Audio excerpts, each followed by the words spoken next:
കേരള സംസ്ഥാന സർക്കാർ ഹരിവരാസനം നൽകി ആദരിച്ച പത്മശ്രീ കൈതപ്രം തിരുമേനിയും ഈ വേദിയിലുണ്ടെന്ന് തീർച്ചയായിട്ടും.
പറഞ്ഞിട്ട് കാര്യമില്ല.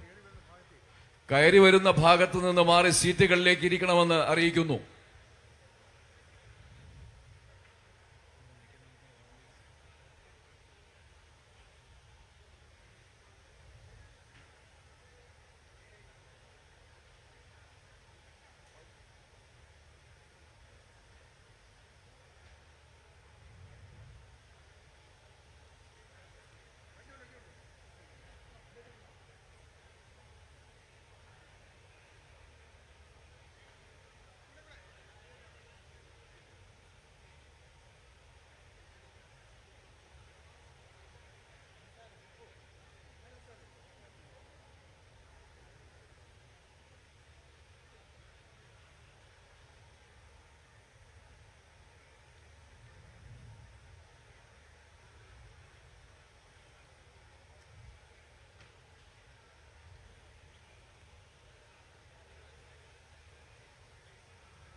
ചീത്ത വിളിക്കാനേ പറ്റൂല.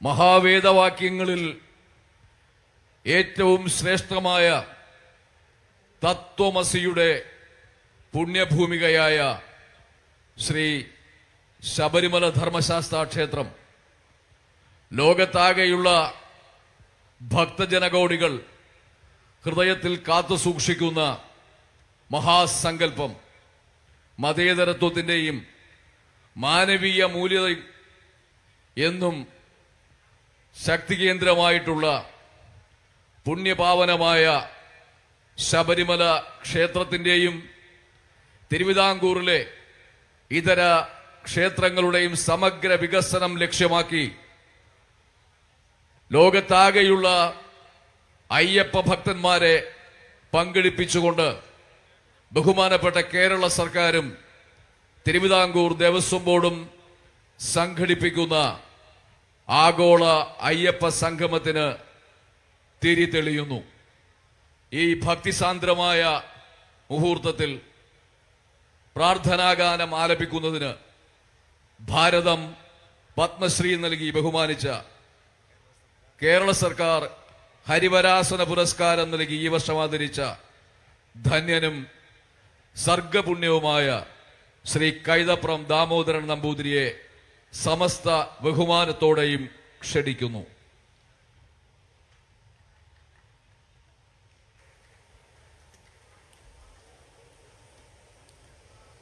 ഓം ആനീലകോമള വിശാലതനം വിചിത്രം വാസോവസാനം അരുണോത്പലരത്നഹസ്തം ഉത്തുംഗരത്നമകുടം കുടിലാഗ്രകേശം ശാസ്താരം ഇഷ്ടവരദം ശരണം പ്രപദ്യേ. ധർമ്മശാസ്താരം ഇഷ്ടവരദം ശരണം പ്രപദ്യേ.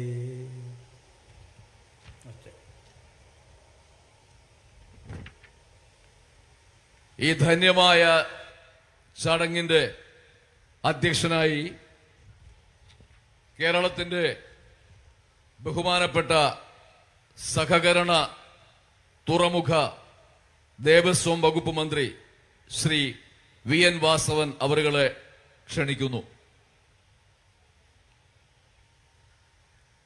സ്വാഗത പ്രസംഗത്തിനായി തിരുവിതാംകൂർ ദേവസ്വം ബോർഡിന്റെ കർമ്മനിരതനായ പ്രസിഡന്റ് അഡ്വക്കേറ്റ് PS പ്രശാന്തിനെ ക്ഷണിക്കുന്നു.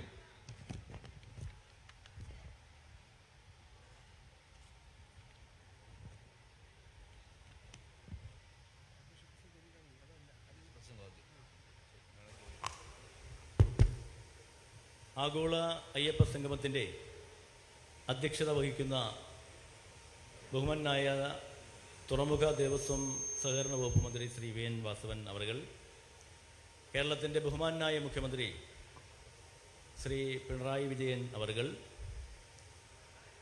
നമ്മുടെ വിശിഷ്ടാതിഥിയായി ഇവിടെ എത്തിയിരിക്കുന്ന തമിഴ്നാട് ദേവസ്വം വകുപ്പ് മന്ത്രി ശ്രീ ശേഖർ ബാബു അവറുകൾ, ശ്രീ IT മിനിസ്റ്റർ ശ്രീ പളനിവേൽ അവറുകൾ, മറ്റ് വേദിയിലിരിക്കുന്ന ബഹുമാന്യരായ മന്ത്രിമാർ, ജനപ്രതിനിധികൾ,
ദേവസ്വം ബോർഡ് അതിൻ്റെ പ്ലാറ്റിനം ജൂബിലി ആഘോഷിക്കുകയാണ്.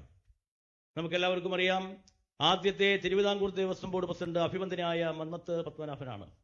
മഹാന്മാരായ R ശങ്കരനാരായണൻ എന്നിവരായിരുന്നു അതിൻ്റെ ഡയറക്ടർ ബോർഡ് മെമ്പർമാർ.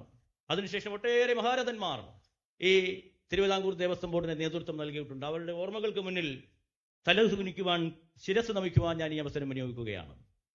നമുക്കറിയാം, ആഗോള അയ്യപ്പ സംഗമം സംഘടിപ്പിക്കുവാനുണ്ടായ സാഹചര്യം, ലോകത്തിന്റെ വിവിധ ഭാഗങ്ങളിൽ നിന്നും ഒട്ടേറെ അയ്യപ്പ ഭക്തർ ഞങ്ങൾ ഇവിടെ എത്തുമ്പോൾ ഞങ്ങളെ നിങ്ങൾ കേൾക്കണം, ഞങ്ങൾക്ക് ചില പ്രശ്നങ്ങളുണ്ട്, ഞങ്ങളുടെ നയപരമായ ചില പ്രശ്നങ്ങളുണ്ട്, അത് അറിയണം എന്ന് ഞങ്ങളോട് ആവശ്യപ്പെട്ടു. അങ്ങനെയാണ് ദേവസ്വം ബോർഡ് പ്ലാറ്റിനം ജൂബിലി ആഘോഷത്തിന്റെ ഭാഗമായി ആഗോള അയ്യപ്പ സംഗമം സംഘടിപ്പിക്കുവാൻ തീരുമാനിച്ചത്. അപ്പോഴാണ് കേരളത്തിന്റെ സർക്കാർ ശബരിമലയുടെ മാസ്റ്റർ പ്ലാൻ പാസ്സാക്കി കൊണ്ടുവരുന്നത്. എത്രയോ വർഷക്കാലമായി ശബരിമലയുടെ മാസ്റ്റർ പ്ലാൻ എന്ന് പറയുന്നത് വിദൂര സ്വപ്നമാണ്. ഈ ഗവൺമെന്റ് അധികാരത്തിൽ വന്നതിന് ശേഷമാണ് ഹൈപ്പവർ കമ്മിറ്റിയുടെ നേതൃത്വത്തിൽ തിരുവനന്തപുരം എഞ്ചിനീയറിംഗ് കോളേജിനെ മാസ്റ്റർ പ്ലാൻ തയ്യാറാക്കാൻ വേണ്ടി ഏൽപ്പിച്ചു. അത് ഹൈപ്പവർ കമ്മിറ്റി പാസ്സാക്കി ഗവൺമെന്റിന് സമർപ്പിച്ചു. 4 മാസങ്ങൾക്ക് മുമ്പ് മാസ്റ്റർ പ്ലാൻ പാസ്സായി. ആ മാസ്റ്റർ പ്ലാൻ അങ്ങനെയാണ് ആഗോള അയ്യപ്പ സംഗമം സംഘടിപ്പിക്കുന്ന കൂട്ടത്തിൽ, അവരുടെ പ്രശ്നങ്ങൾ കേൾക്കുന്ന കൂട്ടത്തിൽ ഈ മാസ്റ്റർ പ്ലാൻ കൂടി അവരുടെ മുന്നിൽ അവതരിപ്പിച്ച് അവരുടെ നിർദ്ദേശങ്ങൾ, അവരുടെ അഭിപ്രായങ്ങൾ സ്വാംശീകരിക്കുവാൻ വേണ്ടിയിട്ടാണ് ഈ ആഗോള അയ്യപ്പ സംഘത്തിന്റെ പ്രധാനപ്പെട്ട ലക്ഷ്യം. നമുക്കറിയാം മാസ്റ്റർ പ്ലാൻ എന്ന് പറയുന്നത് ഹൈപ്പവർ കമ്മിറ്റി തയ്യാറാക്കി, എഞ്ചിനീയറിംഗുകളുടെ നേതൃത്വത്തിൽ തയ്യാറാക്കി, ഗവൺമെന്റ് പാസാക്കി. പക്ഷെ ഇത് അനുഭവേദ്യമാകേണ്ടത് ലോകത്തിന്റെ വിവിധ ഭാഗങ്ങളിൽ നിന്ന് വരുന്ന ഭക്തജനങ്ങൾക്കാണ്. അപ്പൊ ആ ഭക്തജനങ്ങളുടെ അഭിപ്രായം അറിയണം, അവരുടെ നിർദ്ദേശങ്ങൾ വേണം. അതിനു വേണ്ടിയിട്ട് കൂടിയാണ് ഈ ആഗോള അയ്യപ്പ സംഗമം ഇവിടെ സംഘടിപ്പിച്ചിരിക്കുന്നത്. ശബരിമല എന്ന് പറയുന്നത് ഒരു പ്രകൃതി സൗഹൃദമായ സ്ഥലമാണ്. മറ്റുള്ള അമ്പലങ്ങളിൽ കെട്ടുന്നത് പോലെ കോൺക്രീറ്റ് സൗധങ്ങൾ ഇവിടെ കെട്ടാൻ കഴിയില്ല. ഇവിടെ പരിസ്ഥിതി സൗഹൃദമായ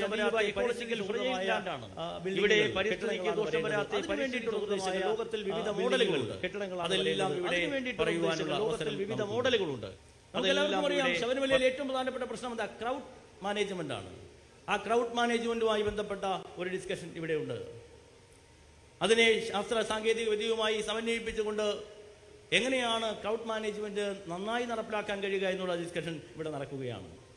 മാത്രമല്ല, ഇന്ന് ഏത് ഒരു ആരാധനാലയത്തെ സംബന്ധിച്ചും പിൽഗ്രിം ടൂറിസം വളരെ പ്രധാനമാണ്. അതുമായി ബന്ധപ്പെട്ട ചർച്ചകൾ ഇവിടെ നടക്കും.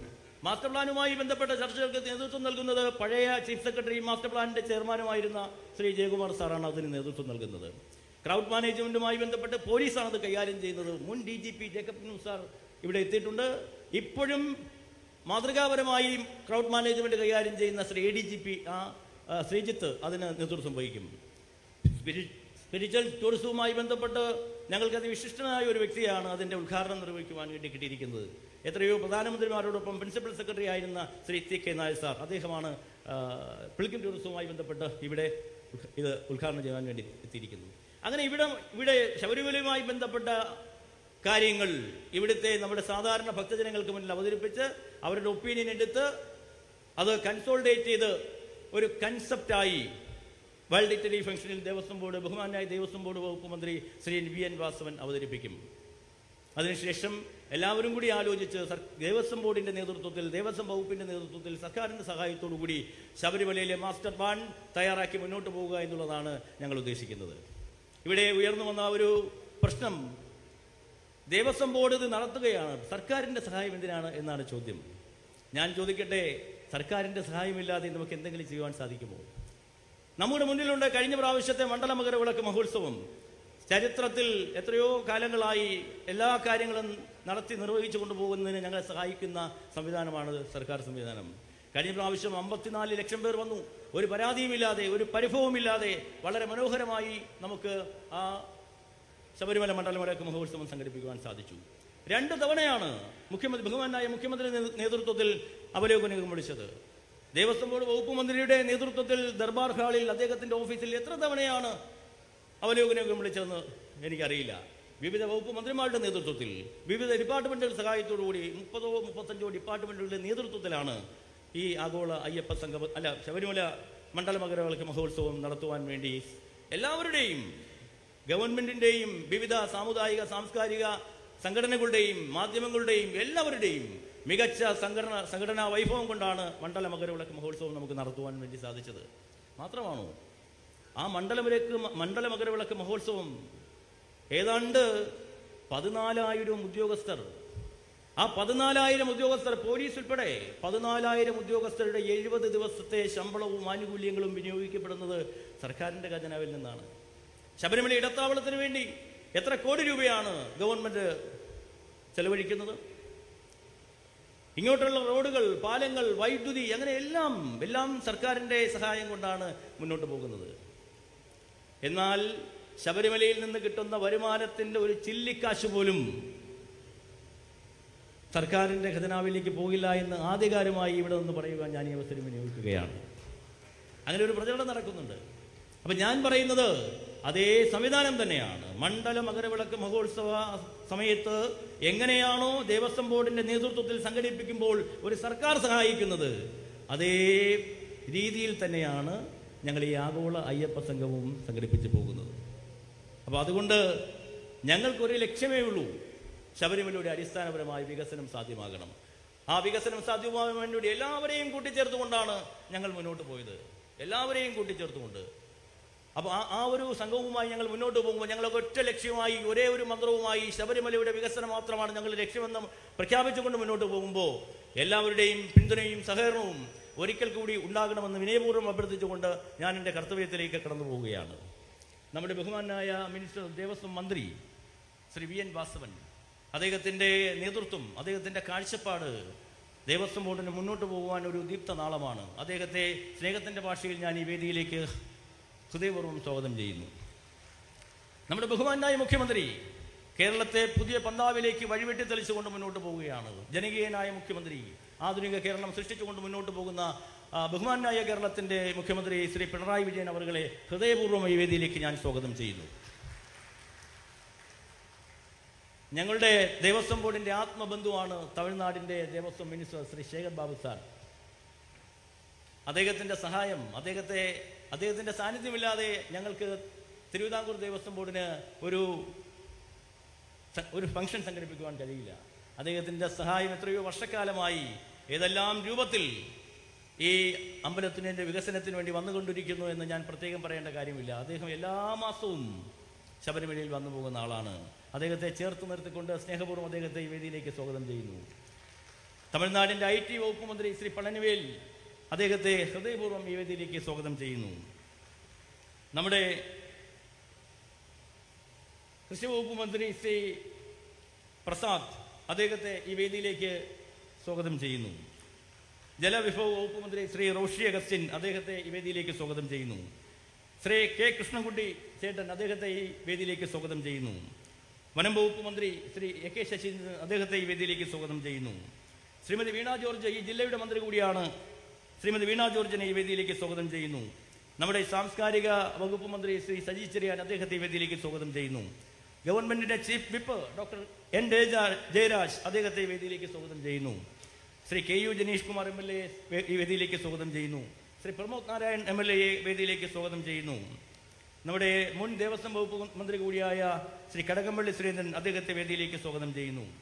നമ്മുടെ തന്ത്രി ശ്രീ ബ്രഹ്മര മോഹനൻ നമ്പൂതിരി വേദിയിലേക്ക് സ്വാഗതം ചെയ്യുന്നു. ഞങ്ങൾക്ക് പ്രചോദനമായി നിലകൊള്ളുന്ന ഞങ്ങളുടെ പ്രിയപ്പെട്ട വെള്ളാപ്പള്ളി സാർ, അദ്ദേഹത്തെ ഈ വേദിയിലേക്ക് ഹൃദയപൂർവ്വം സ്വാഗതം ചെയ്യുന്നു. നമ്മുടെ NSSന്റെ general secretary Shri Sukumaran sir, അദ്ദേഹത്തിന് ആരോഗ്യപരമായ കാരണങ്ങളാൽ വന്നെത്താൻ കഴിയില്ല എന്ന് അറിയിച്ചിട്ടുണ്ട്. അദ്ദേഹത്തിൻ്റെ പ്രതിനിധിയായി ശ്രീ സംഗീത് കുമാറിനെയാണ് ഇവിടേക്ക് അയച്ചിരിക്കുന്നത്. അദ്ദേഹത്തെ ഹൃദയപൂർവ്വം സ്വാഗതം ചെയ്യുന്നു. ശ്രീ പുന്നല ശ്രീകുമാർ, കേരളത്തിലെ നവോത്ഥാന മേഖലയിൽ ഒട്ടേറെ സംഭാവനകൾ നൽകി മുന്നോട്ട് പോകുന്ന നമ്മുടെ പ്രിയപ്പെട്ട സുഹൃത്ത് ശ്രീ പുന്നല ശ്രീകുമാറിനെ ഈ വേദിയിലേക്ക് സ്വാഗതം ചെയ്യുന്നു. Shri PK Sajeev, general secretary, Malayara Sabha general secretary, അദ്ദേഹത്തെ ഈ വേദിയിലേക്ക് സ്വാഗതം ചെയ്യുന്നു. Global Brahmin consortium chairman Shri Karimpuzha രാമനെ ഈ വേദിയിലേക്ക് സ്വാഗതം ചെയ്യുന്നു. അഖില കേരള വിശ്വകർമ്മ മഹാസഭ ശ്രീ KS മനോഹരനെ ഈ വേദിയിലേക്ക് സ്വാഗതം ചെയ്യുന്നു. ശ്രീ രാമഭദ്രനെ ഈ വേദിയിലേക്ക് സ്വാഗതം ചെയ്യുന്നു. നമ്മുടെ ഏറ്റവും പ്രധാനമാണ് ശബരിമലയുമായി ചേർന്ന് നിൽക്കുന്ന വാവർ പള്ളിയുടെ പ്രസിഡന്റ് ശ്രീ നാസർ പനർച്ചിയെ ഈ വേദിയിലേക്ക് സ്വാഗതം ചെയ്യുന്നു. ദേവസ്വം ബോർഡ് പ്രസിഡന്റ് എന്നത് എന്നോടൊപ്പം താങ്ങായി നിൽക്കുന്ന ശ്രീ PD സന്തോഷ് കുമാറിനെ ഈ വേദിയിലേക്ക് സ്വാഗതം ചെയ്യുന്നു. ജില്ലാ പഞ്ചായത്ത് പ്രസിഡന്റ് ശ്രീ ജോർജ് ബ്രാവിനെ വേദിയിലേക്ക് സ്വാഗതം ചെയ്യുന്നു. പെരിനാട് പഞ്ചായത്ത് പ്രസിഡന്റ് ശ്രീ മോഹനെ ഈ വേദിയിലേക്ക് സ്വാഗതം ചെയ്യുന്നു. ജില്ലാ കളക്ടർ ശ്രീ പ്രേംകൃഷ്ണനെ ഈ വേദിയിലേക്ക് സ്വാഗതം ചെയ്യുന്നു. നമ്മുടെ ബോർഡ് മെമ്പർ, ഇവിടെ കൃതജ്ഞത പറയേണ്ട ശ്രീ അഡ്വക്കേറ്റ് അജിത് കുമാറിനെ ഈ വേദിയിലേക്ക് സ്വാഗതം ചെയ്യുന്നു. ഇവിടെ രൂപരേഖ അവതരിപ്പിക്കുന്ന നമ്മുടെ പ്രിയപ്പെട്ട ദേവസ്വം സെക്രട്ടറി ശ്രീ രാജമാണിക്യത്തെ ഈ വേദിയിലേക്ക് സ്വാഗതം ചെയ്യുന്നു. നമുക്കറിയാം, ഈ നാട്ടിൽ സാമൂഹിക നവോത്ഥാനത്തിന് നേതൃത്വം നൽകിയ ഒട്ടേറെ മത സാമുദായിക സംഘടനകളുണ്ട്. അവരുടെ എല്ലാം പ്രതിനിധികൾ, പ്രസിഡന്റും സെക്രട്ടറിയും ഒക്കെ ഇവിടെയുണ്ട്. കേരള ബ്രാഹ്മണ സഭ, കേരള ദലിത് ഫെഡറേഷൻ, അഖില കേരള ചേർമർ ഹിന്ദു മഹാസഭ, വിശ്വകർമ്മ സെക്രട്ടറി, വിശ്വകർമ്മ സൊസൈറ്റി, കേരള വിശ്വകർമ്മ സഭ, അഖില കേരള വിശ്വകർമ്മ മഹാസഭ, വിളക്കത്തൽ നായർ സമാജം, കേരള വെള്ളാള മഹാസഭ, മലവർഗ മഹാജന സംഘം, വണിക വൈശ്യ സംഘം, അഖില കേരള ചാക്കമർ മഹാസഭ, അഖില കേരള ഗൗഡ സാരസ്വത് ബ്രാഹ്മണ federation, Prathyaksha Raksha Daivasabha, Kerala Sambavar society, Warrier Samajam, Kshatriya Kshemasabha, Thanthri Samajam, Melsanthi Samajam, Nadar service forum, Kerala Nadar service federation, Arundhathiyar Chakliyar Samudaya Samithi, AKVMS, Kerala മൺപാത്ര നിർമ്മാണ സമുദായ സഭ, Udiyamkulangara Chetti Sabha, Kerala Velar service society, Thandan service society, Karnataka Nair service society, Akhila Bharatha Hindu Mahasabha, Bharatheeya Velan society, Hindu ധർമ്മ പരിഷത്ത്, കണിശുപ്പണിക്കർ ഗണസഭ, തീയ മഹാസഭ, അങ്ങനെ ഈ കേരളത്തെ സാമൂഹിക നവോത്ഥാന ഭൂമിയാക്കിയ ഒട്ടേറെ സാമുദായിക നേതാക്കന്മാരുടെ ഭാരവാഹികളെല്ലാം ഈ വേദിയിലേക്ക് ഞങ്ങൾ സ്വാഗതം ചെയ്യുന്നു. നമ്മുടെ പ്രിയപ്പെട്ട ഗോകുലം ഗോപാലൻ സാർ, അദ്ദേഹം ഈ വേദിയിൽ ഇരിപ്പുണ്ട്. അദ്ദേഹം പൂർണ്ണ പിന്തുണയാണ് ഈ അയ്യപ്പ സംഗമത്തിന് നൽകിയിരിക്കുന്നത്. അദ്ദേഹത്തെ ഈ വേദിയിലേക്ക് സ്വാഗതം ചെയ്യുന്നു. ഏറ്റവും ഒടുവിൽ സ്വാഗതം ചെയ്യേണ്ടത് ഈ രാജ്യത്തിന്റെ, ഈ ലോകത്തിന്റെ വിവിധ ഭാഗങ്ങളിൽ നിന്നും ശബരിമലയുടെ വികസനം, ശബരിമല ഭഗവാനെ വിശ്വസിച്ച് ശബരിമലയിലെ എല്ലാ വികസനത്തിനും താങ്ങായി തണലായി ഞങ്ങളോടൊപ്പം നിൽക്കുന്ന ലോകത്തിന്റെ വിവിധ ഭാഗങ്ങളിൽ വന്ന അയ്യപ്പ ഭക്തരെ, എൻ്റെ സഹോദരീ സഹോദരന്മാരെ ഈ വേദിയിലേക്ക് ഞാൻ ഹാർദവമായി സ്വാഗതം ചെയ്യുകയാണ്. ഞങ്ങൾക്ക് എല്ലാ സഹായവും പിന്തുണയും നൽകിക്കൊണ്ടിരിക്കുന്ന മാധ്യമ പ്രവർത്തകർ എല്ലാവരും ഇവിടെയുണ്ട്. കഴിഞ്ഞ മണ്ഡല മകരവിളക്ക് മഹോത്സവം നന്നായി വിജയിപ്പിക്കുവാൻ അവരിൽ നിന്ന് കിട്ടിയ പിന്തുണ, പ്രോത്സാഹനം വളരെ വലുതാണ്. അവർക്കും ഈ വേദിയിലേക്ക് സ്വാഗതം ചെയ്യുകയാണ്. എല്ലാവരെയും ഒരിക്കൽ കൂടി ഈ ആഗോള അയ്യപ്പ സംഗമത്തിലേക്ക് സ്വാഗതം ചെയ്തുകൊണ്ട് നിർത്തുന്നു. നന്ദി, നമസ്കാരം. സ്വാമിയേ ശരണമയ്യപ്പ. ലോകമാകെ കാത്തിരുന്ന തത്വമസി പൊരുളിന്റെ അർദ്ധഭൂമികയായ ശ്രീ ശബരിമലയുടെയും തിരുവിതാംകൂറിലെ ഇതര ക്ഷേത്രങ്ങളുടെയും സമഗ്ര വികസനത്തിനുതകുന്ന അഖില കേരള ആഗോള അയ്യപ്പ സംഗമത്തിന് ഈ വേദിയിൽ തിരിതെളിക്കുന്നതിനായി കേരളത്തിന്റെ സമാരാധ്യനായ മുഖ്യമന്ത്രി ശ്രീ പിണറായി വിജയൻ അവരുകളെയും മറ്റു വിശിഷ്ട വ്യക്തികളെയും സർവാദരങ്ങളോടെ ക്ഷണിക്കുന്നു.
ഉദ്ഘാടന പ്രസംഗത്തിനായി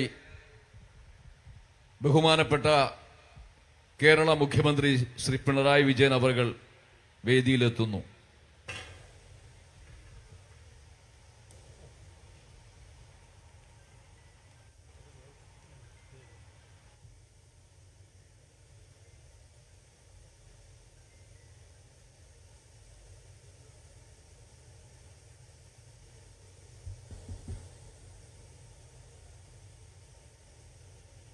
ബഹുമാന്യരെ, സഹോദരി സഹോദരന്മാരെ, അയ്യപ്പ ഭക്തന്മാരുടെ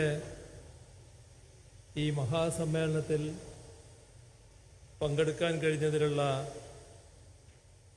അനൽപമായ സന്തോഷം ആദ്യമേ തന്നെ രേഖപ്പെടുത്തട്ടെ. നമ്മുടെ വേദിയിൽ തമിഴ്നാടിൻ്റെ പ്രധാനപ്പെട്ട 2 മന്ത്രിമാർ പങ്കെടുക്കുന്നുണ്ട്. ശ്രീ ശേഖർ ബാബുവും ശ്രീ പളനിവേൽ ത്യാഗരാജൻ. ബഹുമാനായ തമിഴ്നാട് മുഖ്യമന്ത്രി തന്നെ ഈ പരിപാടിയിൽ പങ്കെടുക്കാൻ തൽപരനായിരുന്നു. പക്ഷേ മറ്റു വിധത്തിലുള്ള തിരക്കുകൾ കാരണം അവ മാറ്റിവെക്കാൻ കഴിയാത്തത് കാരണമാണ് ഇന്ന് അദ്ദേഹം എത്താതിരുന്നത്. അതിൻ്റെ ഭാഗമായി 2 മന്ത്രിമാർ തന്നെ ഇവിടെ പങ്കെടുക്കുന്നു. മറ്റ് വേദിയിലുള്ള പ്രമുഖരായ എല്ലാവരെയും എല്ലാവർക്കും അറിയാമെന്നുള്ളതുകൊണ്ട് അവരെ എല്ലാവരുടെയും പേരുകൾ ഞാൻ എടുത്തു പറയുന്നില്ല. കേരളത്തിലെ 6-7 മന്ത്രിമാർ, നമ്മുടെ സമൂഹത്തിലെ വ്യത്യസ്ത സാമൂഹ്യ വിഭാഗങ്ങളുടെ തലവന്മാർ, എല്ലാ രീതിയിലും ശബരിമലയുടെ പ്രത്യേകത നല്ല രീതിയിൽ ഉയർന്നു വരണമെന്ന് ആഗ്രഹിക്കുന്ന പ്രമുഖർ എല്ലാമാണ് നമ്മുടെ വേദിയിലുള്ളത്. ഇവിടെ ശബരിമലക്ക് വേറിട്ട തനതായ ചരിത്രമുണ്ട്. അതിൻ്റേതായ ഐതിഹ്യങ്ങളുമുണ്ട്. അതാവട്ടെ സമൂഹത്തിലെ ഏറ്റവും അധസ്ഥിതരെന്ന് കരുതപ്പെടുന്നവരുമായി ബന്ധപ്പെട്ടതാണ്. ശബരി ഒരു തപസ്വിനിയായിരുന്നു. ഗോത്ര സമൂഹത്തിൽ നിന്നുള്ള തപസ്വിനി. സീതാന്വേഷണത്തിൻ്റെ ഭാഗമായി രാമലക്ഷ്മണന്മാർ ആ വഴി വരുന്നത് കാത്തിരുന്ന ആ ശബരിയുടെ പേരിലാണ്. പിന്നീട് ആ സ്ഥലം തന്നെ അറിയപ്പെട്ടു. അതാണ് ശബരിമല. ഇതാണ് ആ ഐതിഹ്യം. ശബരിമല വേർതിരിവുകൾക്കും ഭേദചിന്തകൾക്കും അതീതമായ, ജാതിഭേദം മതദ്വേഷം ഏതുമില്ലാതെ അങ്ങനെയുള്ള വേർതിരിവുകൾക്കും ഭേദചിന്തകൾക്കും അതീതമായ മതാതീത ആത്മീയതയെ ഉദ്ഘോഷിക്കുന്ന, എല്ലാ മനുഷ്യർക്കും ഒരുപോലെ പ്രാപ്തമായ ആരാധനാലയമാണ്.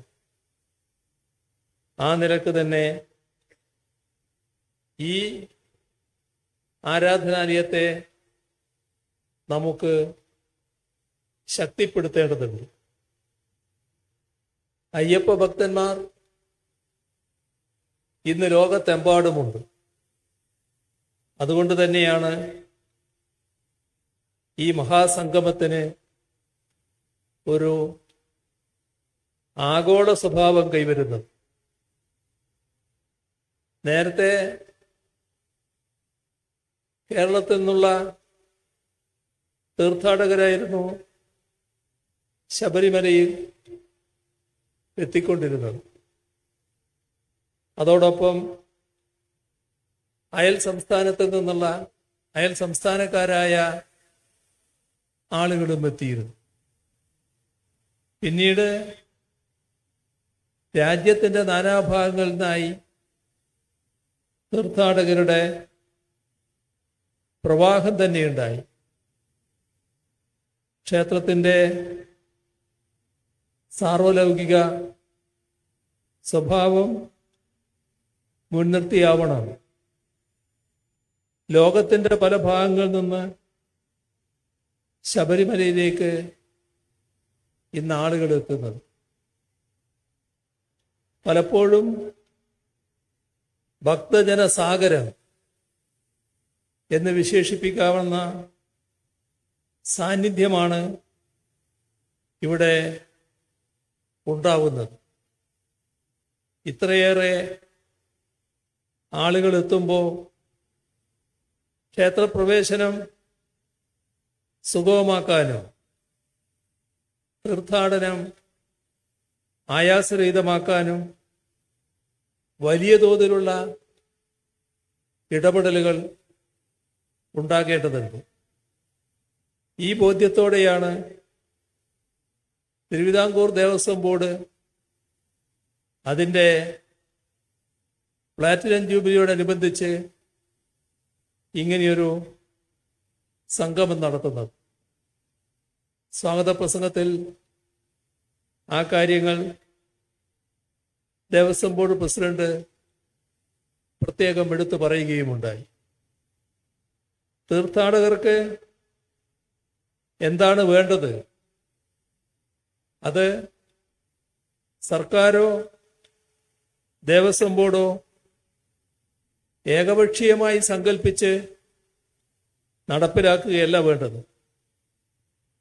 ഭക്തജനങ്ങളിൽ തന്നെ മനസ്സിലാക്കി വേണ്ടത് ചെയ്യുകയാണ് ആവശ്യം. അതിനുകൂടി ഉദ്ദേശിക്കപ്പെട്ടിട്ടുള്ളതാണ് ഈ ഭക്തജന സംഗമം.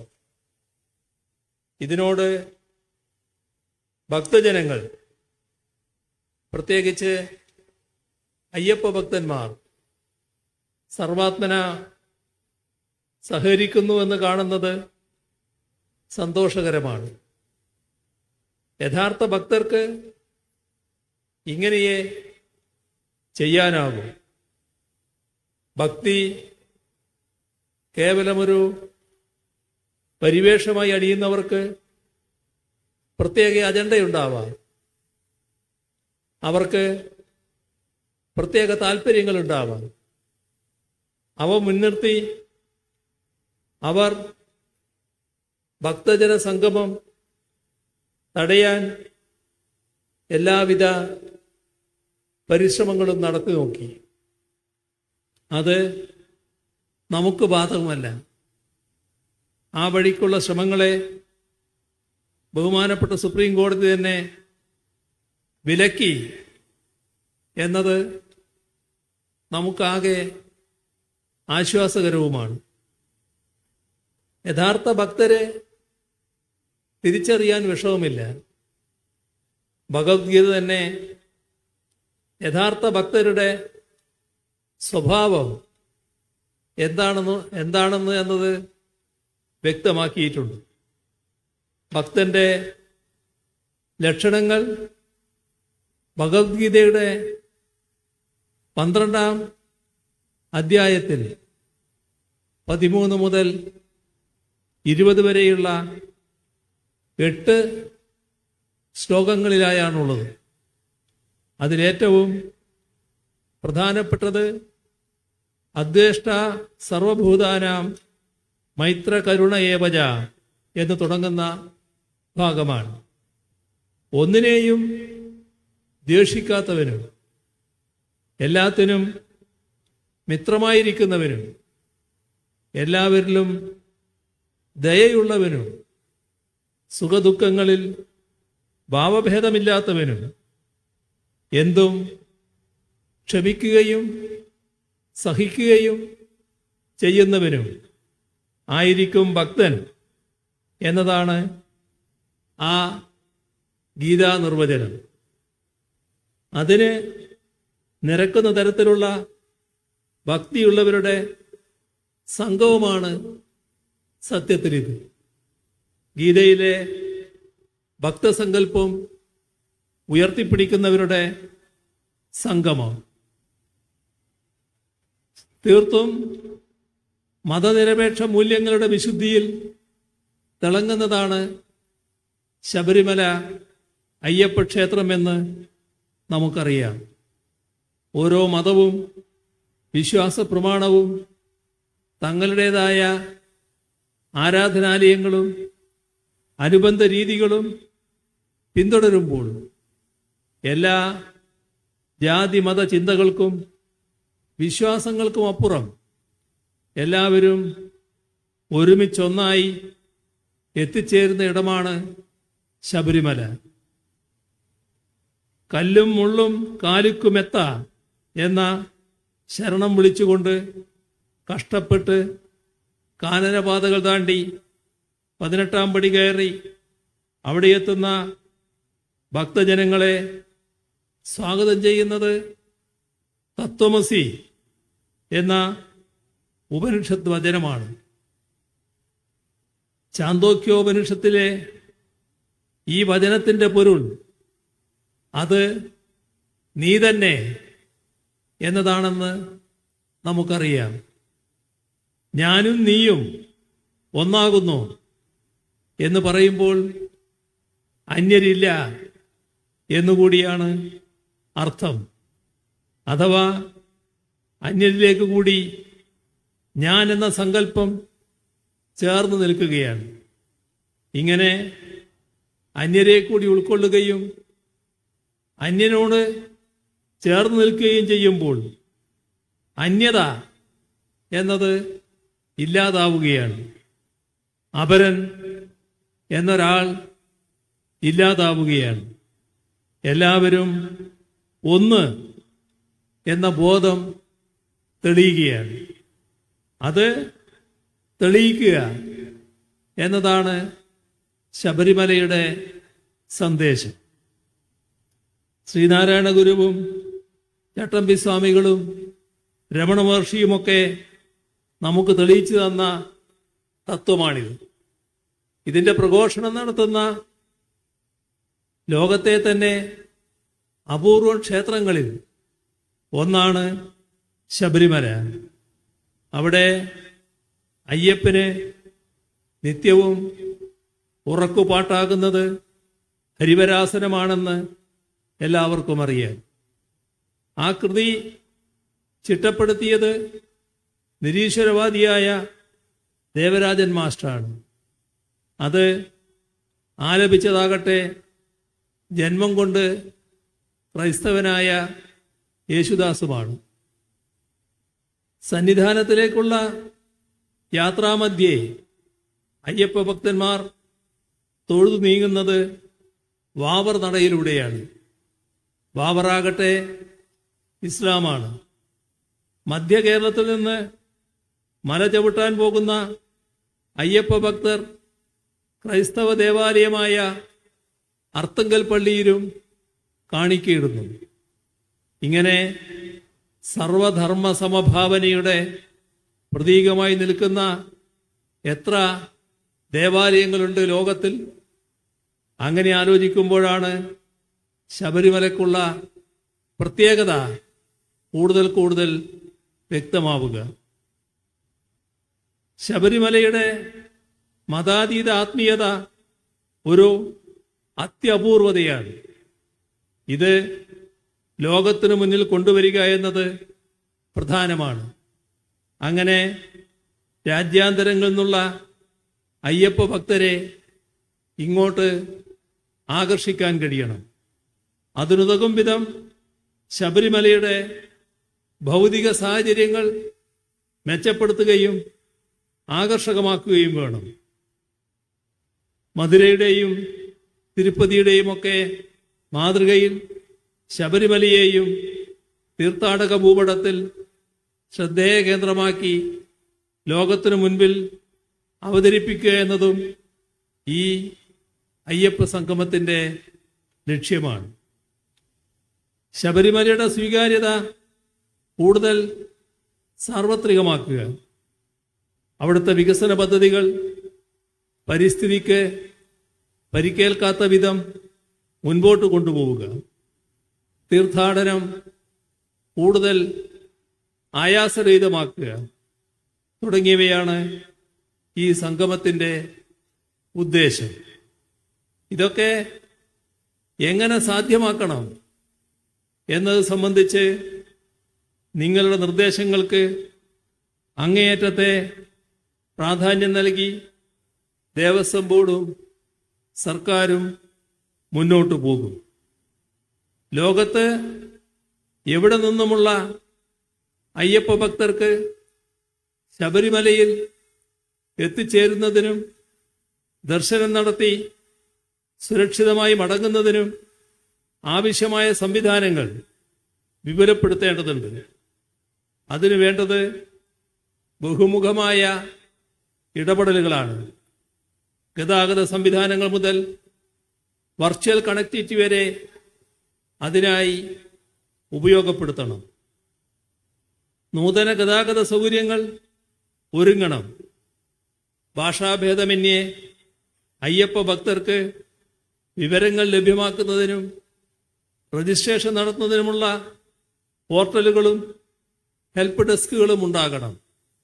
ഇക്കാര്യത്തിലൊക്കെ ദേവസ്വം ബോർഡും സർക്കാരും ശ്രദ്ധ വെക്കുമ്പോൾ അതിനെ ദുർവ്യാഖ്യാനം ചെയ്ത് ഭിന്നിപ്പുണ്ടാക്കാൻ ചിലർ ശ്രമിക്കുന്നുണ്ടാവാം.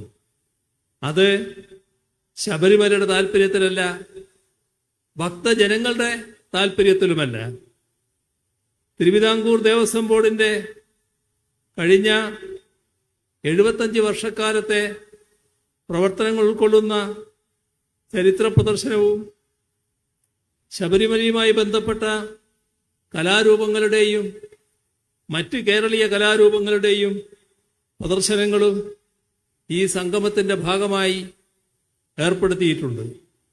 അതിലൂടെ ശബരിമലയുടെ ഖ്യാതിയും തിരുവിതാംകൂർ ദേവസ്വം ബോർഡിന്റെ മാതൃകാപരമായ പ്രവർത്തനങ്ങളും മാത്രമല്ല കേരളത്തിന്റെ സവിശേഷതകളും ലോകമെമ്പാടും എത്തിച്ചേരും.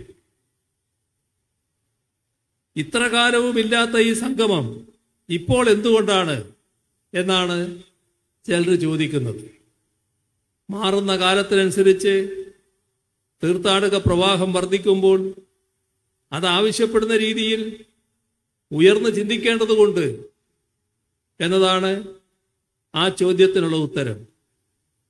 ചിലർ ഇത് തടയാൻ കോടതിയിൽ വരെ പോയി എന്നത് ഖേദകരമാണ്. അയ്യപ്പനോടുള്ള ഭക്തിയോ വനപരിപാലനത്തിലുള്ള താല്പര്യമോ വിശ്വാസപരമായ ശുദ്ധിയോ ഒന്നുമല്ല അവരെ ഇതിനൊക്കെ പ്രേരിപ്പിക്കുന്നത്. ഇത് ആർക്കാണ് അറിഞ്ഞുകൂടാത്തത്? ക്ഷേത്രഭരണം വിശ്വാസികൾക്ക് വിട്ടുകൊടുത്ത് സർക്കാർ പിന്മാറണം എന്ന ഒരു വാദം ചിലർ ഉയർത്തുന്നുണ്ട്.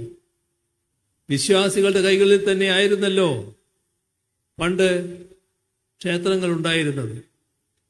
ആരും നോക്കാനില്ലാതെ അതൊക്കെ മിക്കവാറും നാശോന്മുഖമാകുന്ന നില വന്നപ്പോഴാണ് ദേവസ്വം ബോർഡ് ഉണ്ടാവണമെന്ന, സർക്കാർ ഇടപെടലുണ്ടാകണമെന്ന ആവശ്യം വിശ്വാസി സമൂഹത്തിൽ നിന്ന് തന്നെ ഉയർന്നു വന്നത്. അങ്ങനെയാണ് ബോർഡുകളും മറ്റ് ഭരണ സംവിധാനങ്ങളും നിലവിൽ വന്നത്. അതോടെ തകർച്ചയിലായ ഒരുപാട് ക്ഷേത്രങ്ങളാണ് ഉദ്ധരിക്കപ്പെട്ടത്. ക്ഷേത്ര ജീവനക്കാർക്ക് കൃത്യമായി ശമ്പളം ഉറപ്പായത്, ജീർണതയിൽ നിന്ന് രക്ഷപ്പെട്ടത് എല്ലാം അതിനുശേഷമാണ്. 2019 കോവിഡ് മഹാമാരിയുടെ സാഹചര്യം എല്ലാവരും ഓർക്കുന്നുണ്ടാവും. ആ സാഹചര്യത്തിൽ ദേവസ്വം ബോർഡിന്റെ ദൈനംദിന പ്രവർത്തനങ്ങൾ പോലും വിഷമത്തിലാകുന്ന സ്ഥിതിയാണ് ഉണ്ടായത്. അന്ന് 140 കോടി രൂപയുടെ ധനസഹായമാണ് സർക്കാർ ബോർഡിന് നൽകിയത്. മരാമത്ത് പണികൾക്കായി 123 കോടി രൂപയും ലഭ്യമാക്കി.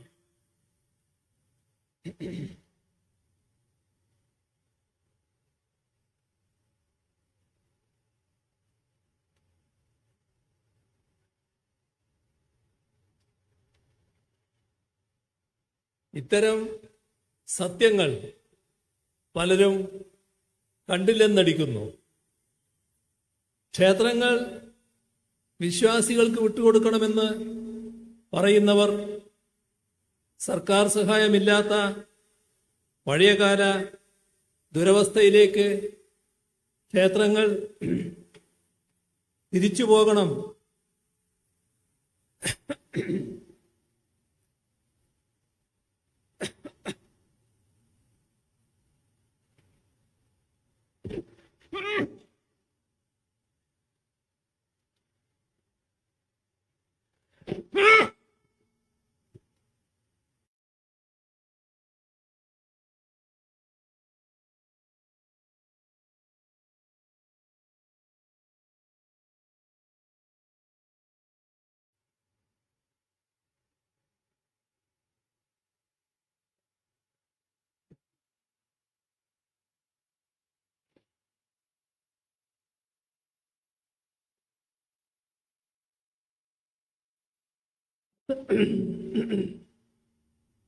അത്തരമൊരു തിരിച്ചുപോക്കാണോ അവരാഗ്രഹിക്കുന്നത് എന്ന് അവരോട് തന്നെ തിരിച്ചു ചോദിക്കേണ്ടതായിട്ടുണ്ട്. ദേവസ്വം ബോർഡിന്റെ വരുമാനം സർക്കാർ കൈക്കലാക്കുന്നുവെന്ന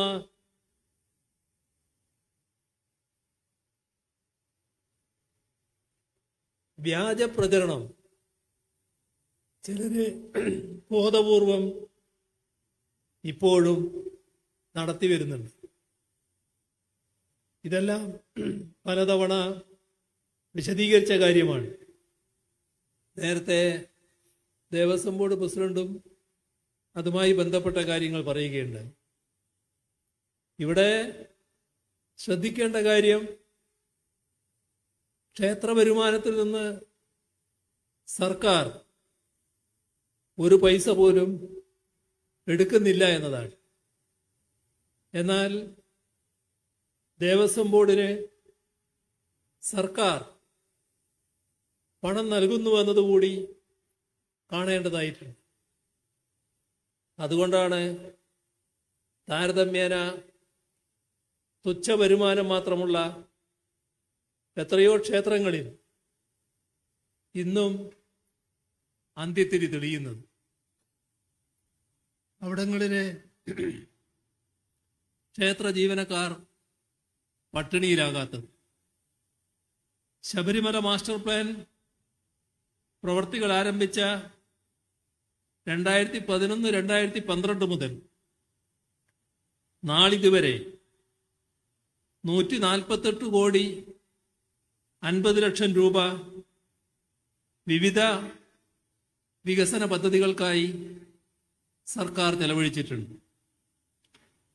ശബരിമലയുടെ ബേസ് ക്യാമ്പായ നിലക്കലിൻ്റെ ലേഔട്ട് പ്ലാനിന് 2020 തന്നെ സർക്കാർ അംഗീകാരം നൽകിയിരുന്നു.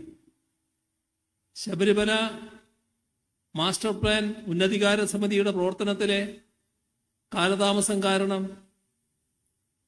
ഫണ്ട് യഥാസമയം ചെലവഴിക്കാൻ കഴിയാത്ത സാഹചര്യം മുൻപുണ്ടായിരുന്നു. എന്നാൽ സർക്കാരിന്റെ നിരന്തരമായ ഇടപെടൽ മൂലം ശബരിമല മാസ്റ്റർ പ്ലാൻ പദ്ധതിയിൽ ഉൾപ്പെട്ട പ്രവൃത്തികളെല്ലാം തന്നെ വേഗത്തിലാക്കാൻ കഴിഞ്ഞിട്ടുണ്ട്. അതിൻ്റെ ഭാഗമായി സന്നിധാനത്തിൻ്റെയും പമ്പയിലെ ട്രക്ക് റൂട്ടിൻ്റെയും ലേഔട്ട് പ്ലാനുകൾക്ക് സർക്കാർ കഴിഞ്ഞ ജനുവരിയിൽ അംഗീകാരം നൽകുകയുണ്ടായി. 2016-17 മുതൽ 2025 വരെ ദേവസ്വം സ്ഥാപനങ്ങളുടെ ആധുനികവൽക്കരണത്തിനും വികസനത്തിനുമായി 650 കോടിയോളം രൂപയാണ് സർക്കാർ അനുവദിച്ചത്. തിരുവിതാംകൂർ ദേവസ്വം ബോർഡിന് 145 കോടി രൂപ, കൊച്ചിൻ ദേവസ്വം ബോർഡിന് 26 കോടി രൂപ, മലബാർ ദേവസ്വം ബോർഡിന് 305 കോടി രൂപ, കൂടൽമാണിക്യം ദേവസ്വത്തിന് 4 കോടി രൂപ, ദേവസ്വം റിക്രൂട്ട്മെന്റ് ബോർഡിന് 21 കോടി രൂപ, ശ്രീപത്മനാഭസ്വാമി ക്ഷേത്രത്തിന് 3.5 കോടി രൂപ, ഹിന്ദു ധർമ്മസ്ഥാപന ഭരണവകുപ്പിന് 28 കോടി രൂപ. ഇങ്ങനെയാണ് ദേവസ്വം ബോർഡുകൾക്കും അനുബന്ധ സ്ഥാപനങ്ങൾക്കും അനുവദിച്ച തുക. ഇതിനു പുറമെ ശബരിമല മാസ്റ്റർ പ്ലാൻ പദ്ധതിക്ക് 83 കോടി 95 ലക്ഷം രൂപയും, ശബരിമല സാനിറ്റേഷൻ സൊസൈറ്റിക്ക് 22 കോടി രൂപയും, ഇടത്താവളം പദ്ധതികൾക്കായി 116 കോടി രൂപയും അനുവദിച്ചു. ശബരിമല ഉത്സവം നടത്തിപ്പിന് വേണ്ടി കഴിഞ്ഞ 4 വർഷങ്ങളിലായി 10 കോടിയിലധികം രൂപയാണ് അനുവദിച്ചത്. 2019-20 സാമ്പത്തിക വർഷത്തിൽ ഏകദേശം 100 കോടി രൂപ തിരുവിതാംകൂർ ദേവസ്വം ബോർഡിലേക്കായി പ്രത്യേകമായി വകയിരുത്തിയിരുന്നു. 2016-17 മുതൽ 2019-20 വരെ എല്ലാ ദേവസ്വം ബോർഡുകൾക്കുമായി 351 കോടി രൂപ വിതരണം ചെയ്തു. ഇക്കഴിഞ്ഞ 4.5 വർഷത്തിലായി ദേവസ്വം ബോർഡുകൾക്കും അനുബന്ധ സ്ഥാപനങ്ങൾക്കുമായി 232 കോടി രൂപയാണ് അനുവദിച്ചത്. ഇങ്ങനെ സർക്കാർ അങ്ങോട്ട് കൊടുക്കുന്നത് കാണാതെയാണ് സർക്കാർ പണം കൊണ്ടുപോവുകയാണ് എന്ന് കള്ളപ്രചരണം അഴിച്ചുവിടുന്നത്. സമാനമായ മറ്റൊരു കള്ളപ്രചാരവേല ഈ അടുത്ത നാളുകളിൽ ഉയർന്നു വന്നു. അത് സർക്കാർ ന്യൂനപക്ഷ സംഗമവും നടത്താൻ പോകുന്നു എന്നതാണ്. കാര്യങ്ങൾ യഥാർത്ഥത്തിൽ മനസ്സിലാക്കാതെയോ അല്ലെങ്കിൽ മനസ്സിലാക്കിയിട്ടും സർക്കാരിനെതിരെ ഒരു നനഞ്ഞ പടക്കമെങ്കിലും എറിഞ്ഞ് കുറച്ചുപേരെയെങ്കിലും തെറ്റിദ്ധരിപ്പിക്കാം എന്ന് കരുതിയോ ആവാം ഇത്തരം കാര്യങ്ങൾ നടത്തുന്നത്. കറതീർന്ന സങ്കുചിത രാഷ്ട്രീയ ദുഷ്ടലാക്കോടെ ഇത്തരം പ്രചരണം നടത്തുന്നവരെ നമുക്ക് ആ രീതിയിൽ കാണാം. വ്യക്തമായി കാര്യങ്ങൾ മനസ്സിലാക്കാതെ ഒരു വിഭാഗം ആളുകളെ തെറ്റിദ്ധരിപ്പിക്കാൻ വേണ്ടി ചില മാധ്യമങ്ങൾ ദുരുദ്ദേശത്തോടെ വാർത്തകൾ പ്രചരിപ്പിക്കുന്നത് ശരിയാണ്. സംഭവ വികാസങ്ങളെ സത്യസന്ധമായും വസ്തുതാപരമായും നിഷ്പക്ഷമായും ജനങ്ങളിലേക്ക് എത്തിക്കുകയല്ലേ മാധ്യമപ്രവർത്തനത്തിൻ്റെ അടിസ്ഥാന പ്രമാണം. ബോധപൂർവം നുണ പ്രചരിപ്പിക്കുന്ന ചില കേന്ദ്രങ്ങളുണ്ട്. അത്തരം കേന്ദ്രങ്ങൾ ആ നുണ പ്രചരിപ്പിക്കുന്ന ഒരു കലയായിട്ട് സ്വീകരിച്ചവരാണ്. അവർ കാണുന്നത് ഒരു നുണ നല്ല രീതിയിൽ പ്രചരിപ്പിച്ചാൽ 10-20% ആളുകളെയെങ്കിലും തെറ്റിദ്ധരിപ്പിക്കാൻ കഴിയുമെന്നാണ്. അങ്ങനെ നുണയെ ആശ്രയിക്കുന്നവരുണ്ട്. സത്യത്തിൽ ഈ ന്യൂനപക്ഷ സംഗമത്തിന്റെ പൊരുൾ എന്താണ്? 2031 കേരളം എങ്ങനെയൊക്കെ വികസിച്ച് മുന്നോട്ട് പോകണം എന്നതിനെക്കുറിച്ച് സർക്കാർ ആലോചിക്കുന്നുണ്ട്. എന്താണ് ഈ 2031 പ്രത്യേകത? ഐക്യ കേരള രൂപീകരണത്തിന്റെ പ്ലാറ്റിനം ജൂബിലി വർഷമാണ് 2031. ഇതിനോടനുബന്ധിച്ച് കേരളത്തിന്റെ ഇതുവരെയുള്ള വികസന പ്രവർത്തനങ്ങൾ വിലയിരുത്തുക. അതില് ഈ ഒരു ദശാബ്ദക്കാലം കേരളം വലിയ തോതിലുള്ള പുരോഗതി പല മേഖലകളിലും ആർജിച്ചിട്ടുണ്ട്.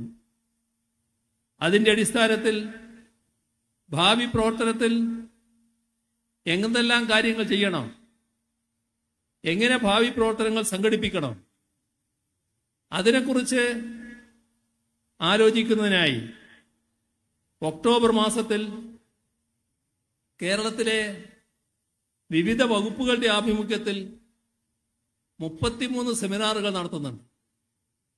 33 സെമിനാറുകൾ. ഓരോ വകുപ്പിൻ്റെയും ചുമതലയുള്ള മന്ത്രിയുടെ നേതൃത്വത്തിലായിരിക്കും ഈ സെമിനാറുകൾ നടത്തുക.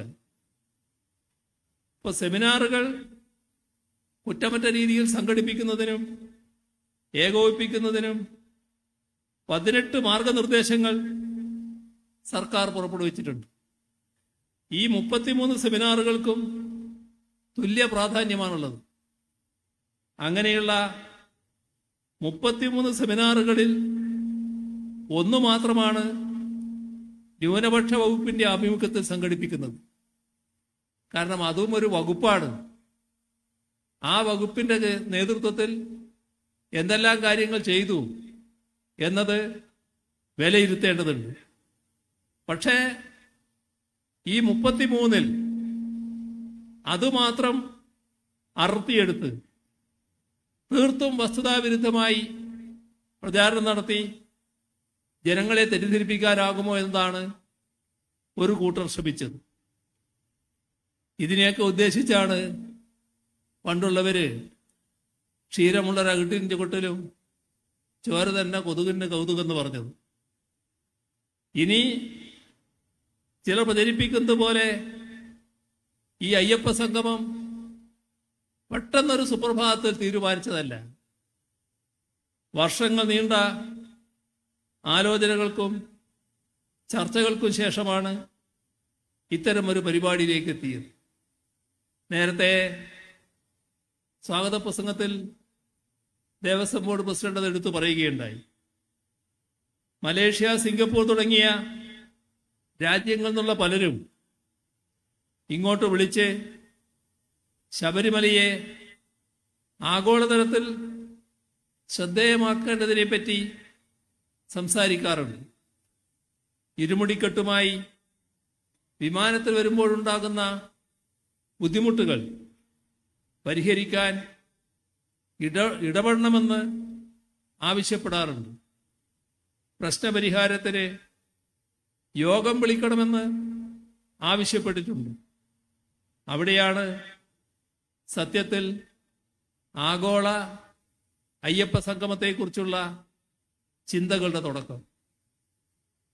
ആഗോള സംഗമം ഇങ്ങനെ സംഘടിപ്പിക്കുന്നത് ആദ്യമാണെങ്കിലും നമ്മുടെ ശബരിമല ഉത്സവത്തോടനുബന്ധിച്ചുള്ള നമ്മുടെ രാജ്യത്തിലെ വിവിധ സംസ്ഥാനങ്ങളിലെ മന്ത്രിമാർ കൂടിയിരുന്ന് ആലോചിക്കാറുണ്ട് എന്നുള്ളത് നമുക്കേവർക്കും അറിയാവുന്ന കാര്യമാണ്.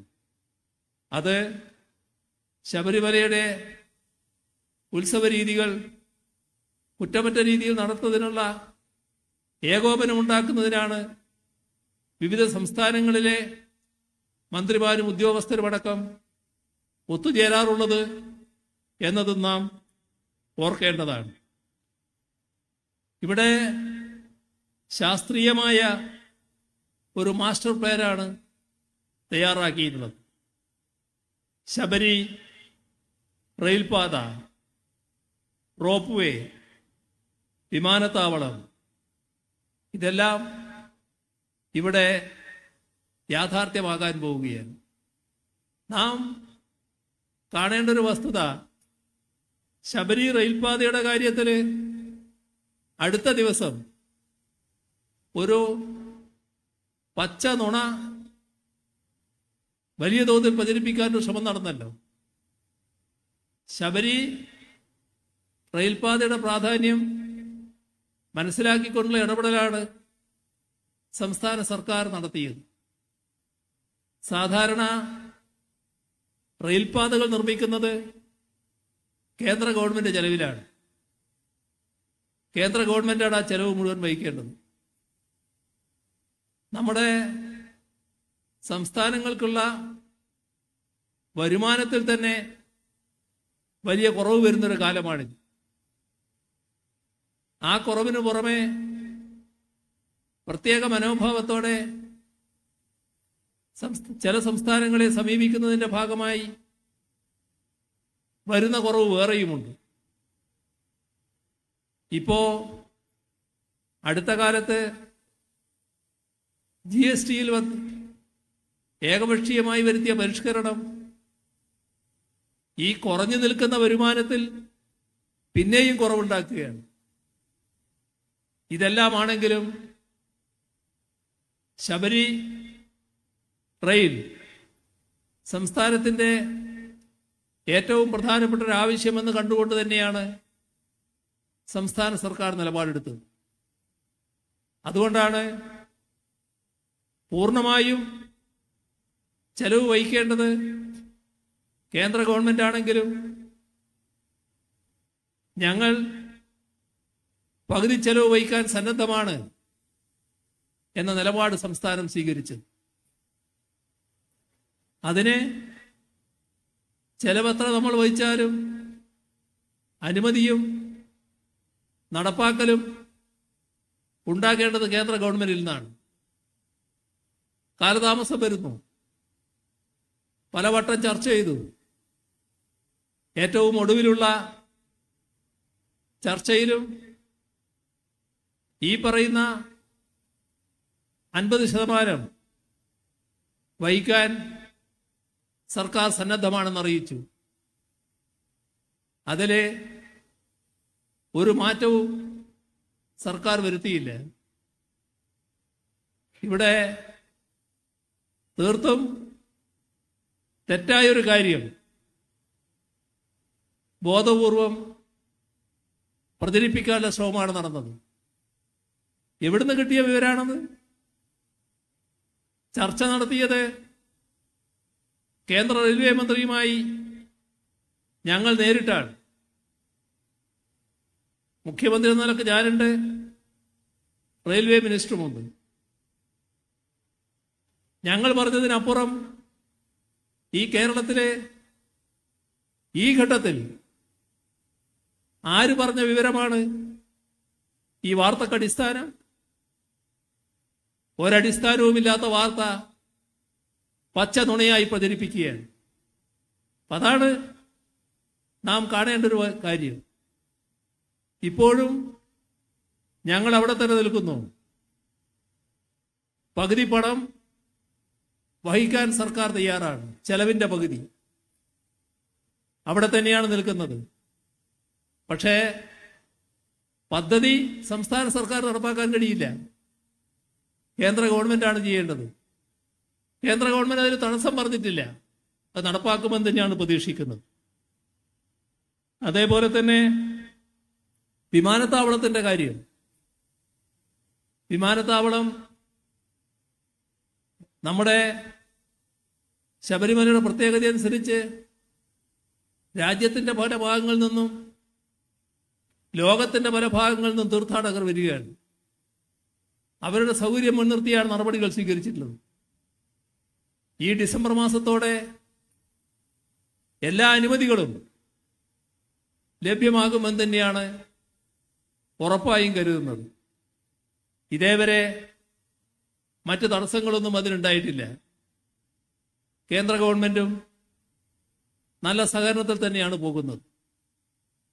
അടുത്ത വർഷത്തോടെ ഇതിനാവശ്യമായ സ്ഥലം പൂർണ്ണമായി ഏറ്റെടുക്കാനാകും എന്ന് തന്നെയാണ് കരുതുന്നത്. കേസ് ബഹുമാനപ്പെട്ട കോടതിയുടെ മുന്നിലുണ്ട്.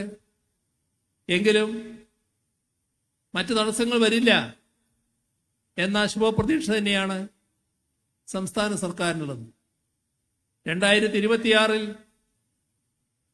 സ്ഥലം ഏറ്റെടുത്തു കഴിഞ്ഞ് വിമാനത്താവള നിർമ്മാണവുമായി ബന്ധപ്പെട്ട നടപടികളിലേക്ക് കടക്കാനാകും എന്ന് തന്നെയാണ് സർക്കാർ കരുതുന്നത്. റോപ്പ് വേയുടെ കാര്യത്തിലും നല്ല പുരോഗതി ഉണ്ടായിക്കഴിഞ്ഞിരിക്കുകയാണ്. ഈ മാസ്റ്റർ പ്ലാനിന്റെ വിശദാംശങ്ങൾ സ്വാഭാവികമായി സംഗമത്തിൽ ചർച്ച ചെയ്യപ്പെട്ടു എന്ന് വരും. വിവിധ മേഖലകളിലെ വിദഗ്ധരടക്കം അത്തരം ചർച്ചകൾക്ക് നേതൃത്വം നൽകുമെന്നാണ് പ്രതീക്ഷിക്കുന്നത്. നമുക്കറിയാം, ഓരോ വർഷവും ശബരിമലയിലേക്ക് എത്തുന്ന തീർത്ഥാടകരുടെ എണ്ണത്തിൽ വലിയ വർധനവാണ് ഉണ്ടാകുന്നത്. ആ വർധനക്കനുസരിച്ച് സുഗമമായ യാത്രാ സൗകര്യം, പാർക്കിംഗ്, ശുദ്ധജല ലഭ്യത, സാനിറ്റേഷൻ സംവിധാനങ്ങൾ, വിശ്രമ കേന്ദ്രങ്ങൾ, ചികിത്സാ സൗകര്യങ്ങൾ ഇതെല്ലാം ഇവിടെ ഉണ്ടാവണം. എന്നാൽ അതേസമയം പ്രകൃതിയുടെ മനോഹാരിതയ്ക്ക് കോട്ടം തട്ടാതിരിക്കണം. അതിനോടൊപ്പം തന്നെ പരിസ്ഥിതിക്ക് ഏൽക്കാതിരിക്കുകയും വേണം. എരുമേലി അടക്കമുള്ള സമീപ പ്രദേശങ്ങളും ഇതിന്റെ ഭാഗമായി വികസിക്കേണ്ടതുണ്ട്. ഒരു തീർത്ഥാടന ടൂറിസം സർക്യൂട്ട് തന്നെ വികസിപ്പിക്കേണ്ടതുണ്ട് എന്നാണ് കാണുന്നത്. ഏതാണ്ട് 2050 വരെയുള്ള വികസന സാധ്യതകൾ മുന്നിൽ കണ്ടുകൊണ്ടാണ് കാര്യങ്ങൾ നീക്കുന്നത്. ശബരിമല, പമ്പ, പരമ്പരാഗത പാത, നിലക്കൽ എന്നിവയുടെ സമഗ്ര വികസനമാണ് ശബരിമല മാസ്റ്റർ പ്ലാൻ ലക്ഷ്യമിടുന്നത്. ശബരിമല സന്നിധാനത്തിന്റെ ആത്മീയവും സാംസ്കാരികവുമായ പൈതൃകത്തെ മാനിച്ചുകൊണ്ടാണ് ലേഔട്ട് പ്ലാൻ തയ്യാറാക്കിയിരിക്കുന്നത്.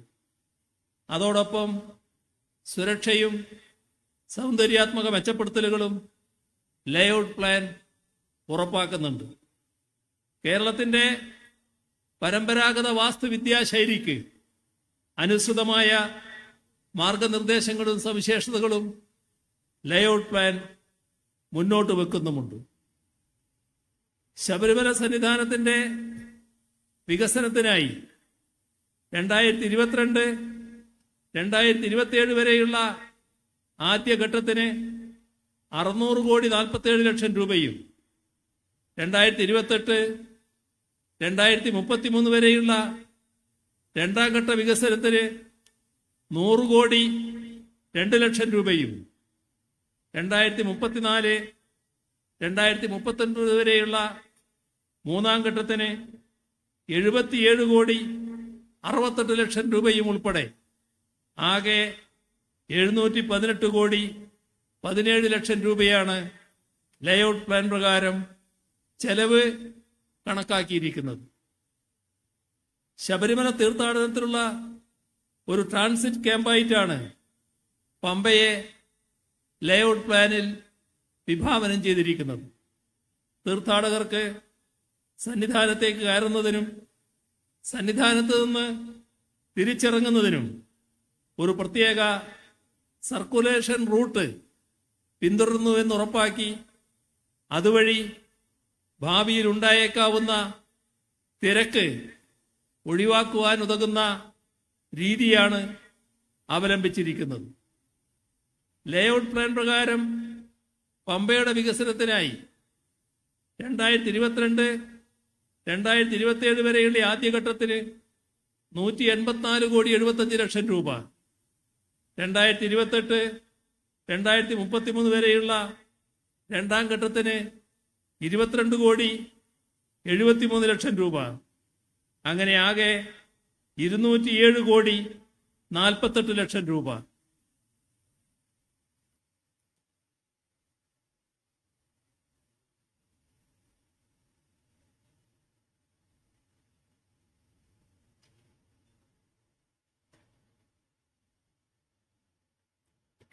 ട്രക്ക് റൂട്ടിന്റെ വികസനത്തിന് 2022-2025 വരെയുള്ള ആദ്യഘട്ടത്തിന് 32,88,00,000 രൂപ.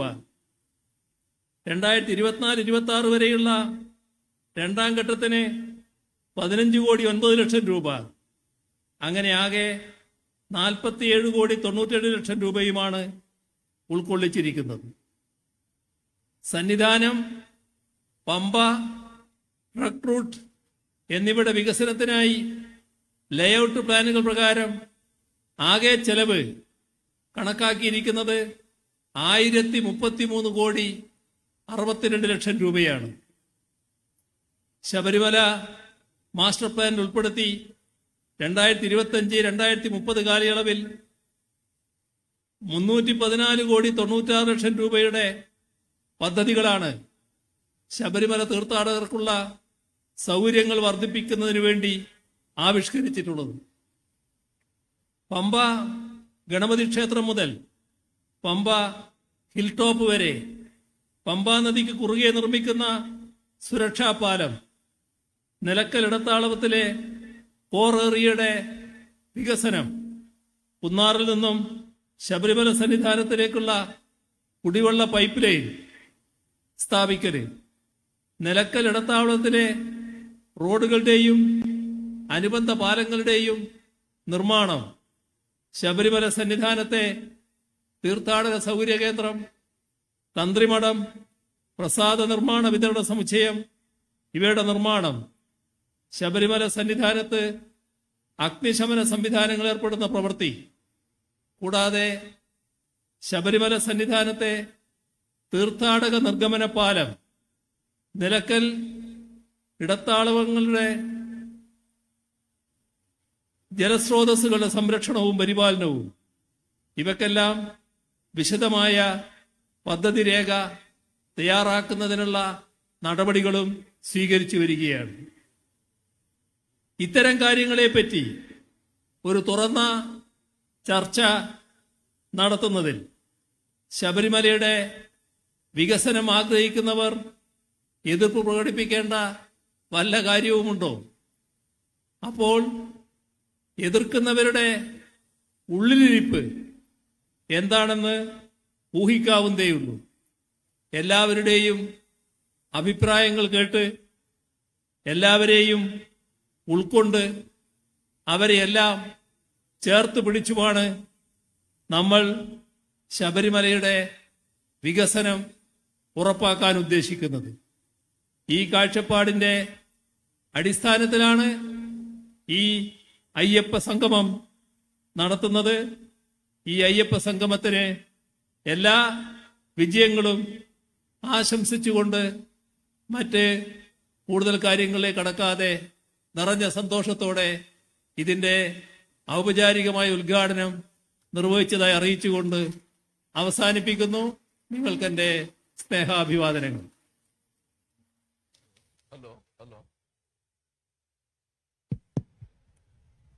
ബഹുമാനപ്പെട്ട കേരള മുഖ്യമന്ത്രിക്ക് തിരുവിതാംകൂർ ദേവസ്വം ബോർഡിന്റെയും ദേവസ്വം വകുപ്പിന്റെയും ഒരു സ്നേഹോപഹാരം നൽകുന്നു. അത് നൽകുന്നതിനായി ബഹുമാനപ്പെട്ട ദേവസ്വം വകുപ്പ് മന്ത്രി ശ്രീ VN വാസവൻ അവരുകളെയും Devaswom board president Shri PS Prashanth അവരുകളെയും ക്ഷണിക്കുന്നു.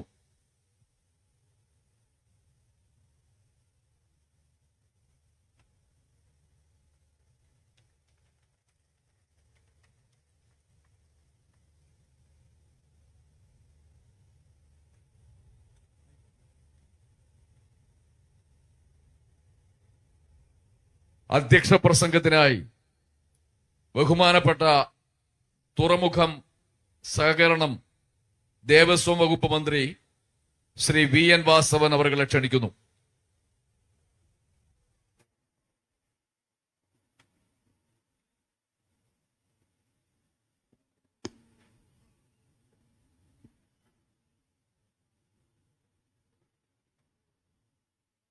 വിശ്വമാനവികത ഉയർത്തുന്ന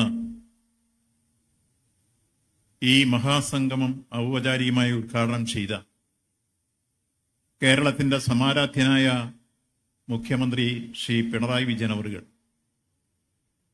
വേദിയിലെ ബഹുമാന്യരായ അതിഥികളെ, സദസ്സിലെ ബഹുമാന്യരായ അതിഥികളെ, അയ്യപ്പ ഭക്തന്മാരെ, സഹോദരി സഹോദരന്മാരെ, മാധ്യമ സുഹൃത്തുക്കളെ,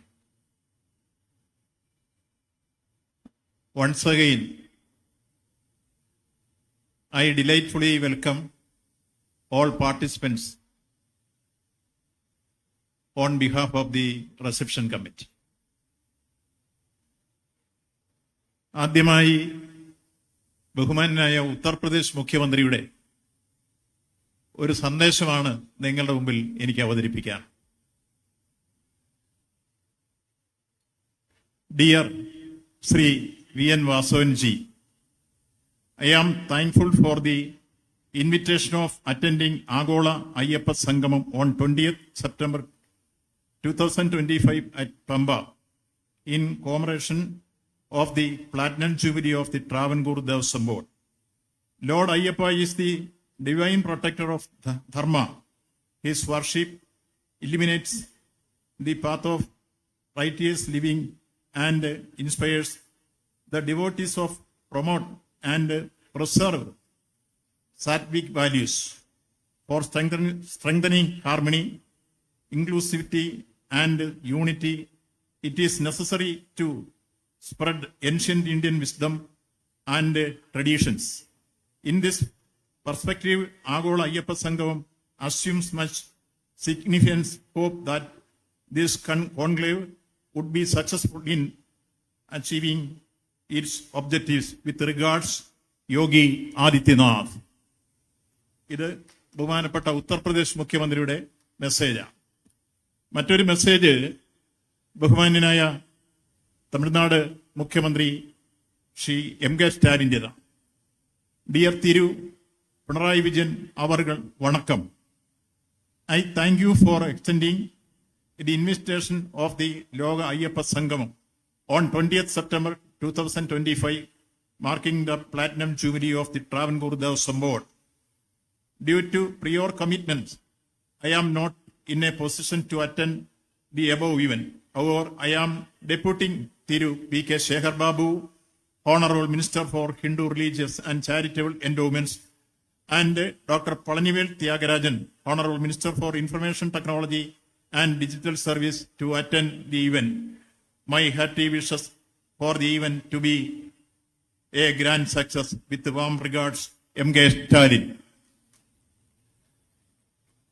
രണ്ട് ബഹുമാന്യരായ മുഖ്യമന്ത്രിമാരുടെ മെസ്സേജാണ് ഇവിടെ സൂചിപ്പിക്കപ്പെട്ടത്. ബഹുമാന്യരെ,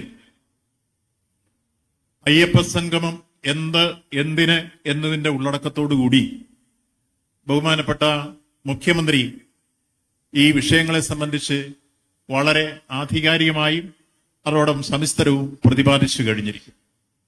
അതുകൊണ്ട് തന്നെ ഇനിയൊരു ദീർഘമായി വലിയ അധ്യക്ഷ പ്രസംഗം പ്രസക്തിയില്ലെന്ന് നിങ്ങൾക്കറിയാം. എങ്കിലും ഈ വിഷയവുമായി ബന്ധപ്പെട്ട് 3 കാര്യങ്ങൾ മാത്രമാണ് എനിക്ക് സൂചിപ്പിക്കാൻ. ഒന്ന്, ആഗോള അയ്യപ്പ സംഗമം എന്തിനാണ്? ഇവിടെ സൂചിപ്പിക്കപ്പെട്ടു, തിരുവിതാംകൂർ ദേവസ്വം ബോർഡിന്റെ പ്ലാറ്റിനം ജൂബിലിയോടനുബന്ധിച്ച് വിവിധ മേഖലകളിലെ ഭക്തജനങ്ങളുടെ അഭിപ്രായങ്ങളും നിർദ്ദേശങ്ങളും പരിഗണിച്ച് ഒരു ആഗോള അയ്യപ്പ സംഗമം സംഘടിപ്പിക്കണമെന്ന തീരുമാനം ബോർഡ് എടുത്തു. സ്വാഭാവികമായി സർക്കാർ അതിനെല്ലാം സഹായവും ചെയ്തു കൊടുക്കാൻ നിയമപരമായും ധാർമ്മികമായും ബാധ്യതയുണ്ട്. ആ ദൗത്യം സർക്കാർ ഏറ്റെടുക്കുന്നു. ഇവിടെ പിന്നിട്ട വർഷത്തിലെ 2024-25 മണ്ഡല മകരവിളക്ക് മഹോത്സവം കുറ്റമറ്റ രൂപത്തിൽ ഒരു തീർത്ഥാടകന് പോലും പരാതിയില്ലാതെ 53,60,000 പേർക്ക് തീർത്ഥാടനം സുഗമമാക്കാൻ കഴിഞ്ഞു എന്നത് ഏറെ അഭിമാനത്തോടുകൂടി ബോർഡും സംസ്ഥാന ഗവൺമെന്റും പൊതുവിൽ സൂചിപ്പിക്കട്ടെ. അവിടെ നിന്നാണ് വീണ്ടും ഭാവിയിൽ ഇവിടെ വരുന്ന വൻ തിരക്കുകൾ ഒഴിവാക്കാൻ എങ്ങനെയാണ് ശബരിമലയുടെ ഭാവി വികസനം നമുക്ക് യാഥാർത്ഥ്യമാക്കേണ്ടത്. അങ്ങനെയാണ് സംസ്ഥാന ഗവൺമെന്റിന്റെ സഹായത്തോടെ മാസ്റ്റർ പ്ലാൻ തയ്യാറാക്കുന്നതിന് വേണ്ടി തിരുവനന്തപുരം എഞ്ചിനീയറിംഗ് കോളേജിനെ ചുമതലപ്പെടുത്തുകയും അവർ 1033 കോടി രൂപയുടെ പ്രോജക്ട് തയ്യാറാക്കി സംസ്ഥാന ഗവൺമെന്റ് അത് അംഗീകരിക്കുകയും ചെയ്തത്. അത് 3ആയി തരംതിരിച്ചുകൊണ്ടാണ് ഇന്ന് ഈ സംഗമം ഇവിടെ സംഘടിപ്പിക്കുന്നത്.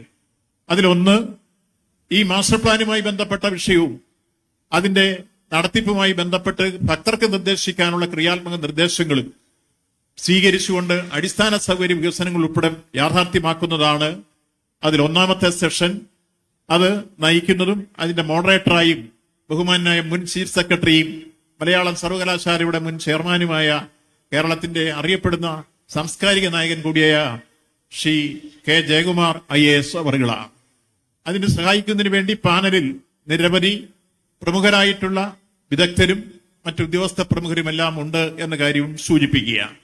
രണ്ടാമത്തെ കാര്യം, പ്രധാനമായും ഒരു ആഗോള പിൽഗ്രിം ടൂറിസം സെന്ററായി ശബരിമലയെ മാറ്റുന്നതിന് ആ ടൂറിസം സർക്യൂട്ട് പാക്കേജ് എങ്ങനെ നമുക്ക് യാഥാർത്ഥ്യമാക്കാം, അത് കൃത്യമായി ആ വിഷയം നന്നായി മുമ്പ് കൈകാര്യം ചെയ്യുകയും വിപുലമായ ആശയങ്ങൾ അവതരിപ്പിക്കുകയും ചെയ്തിട്ടുള്ള ബഹുമാനായ മുൻ പ്രധാനമന്ത്രിയുടെ പ്രിൻസിപ്പൽ സെക്രട്ടറി ആയിരുന്ന ഉപദേഷ്ടാവ് കൂടിയായിരുന്ന ബഹുമാനായ TK നായരാണ് അതിന്റെ മോഡറേറ്ററായിരിക്കുക. അദ്ദേഹത്തെ സഹായിക്കുന്നതിന് വേണ്ടി കേരളത്തിന്റെ ടൂറിസം സെക്രട്ടറി ഉൾപ്പെടെ വിവിധ വിദഗ്ധന്മാരും ആ കൂട്ടത്തിലുണ്ടാവും.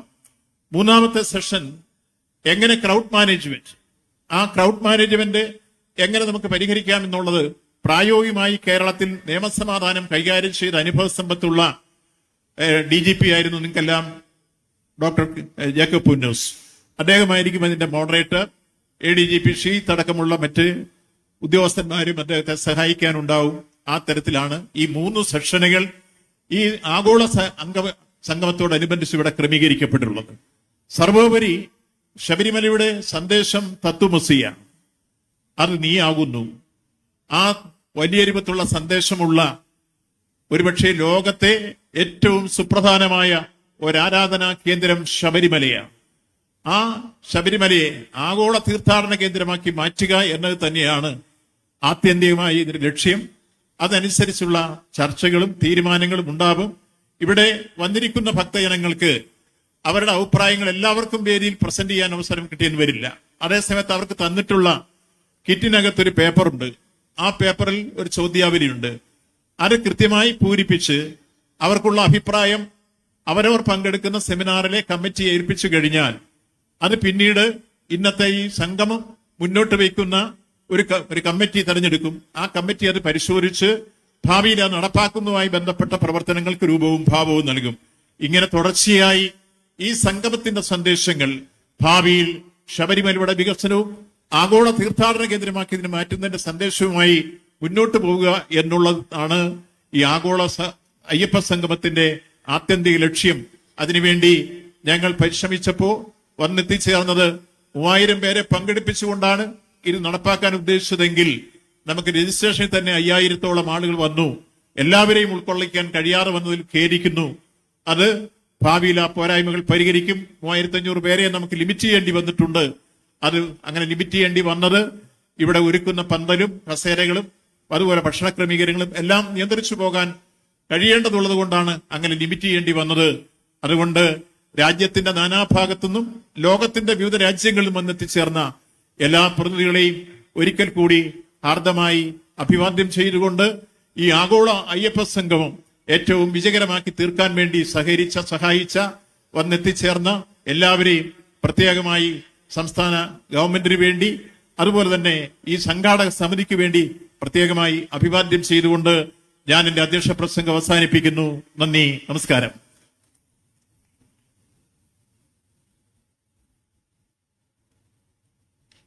ഹലോ ബഹുമാനപ്പെട്ട മന്ത്രി ശ്രീ VN വാസവൻ അവർക്ക് ഒരു സ്നേഹോപഹാരം നൽകുന്നതിനായി ബഹുമാനപ്പെട്ട ദേവസ്വം ബോർഡ് മെമ്പർമാരായ അഡ്വക്കേറ്റ് അജികുമാർ അവരുകളെയും ശ്രീ സന്തോഷ് കുമാർ അവരുകളെയും ആദരവോടെ ക്ഷണിക്കുന്നു.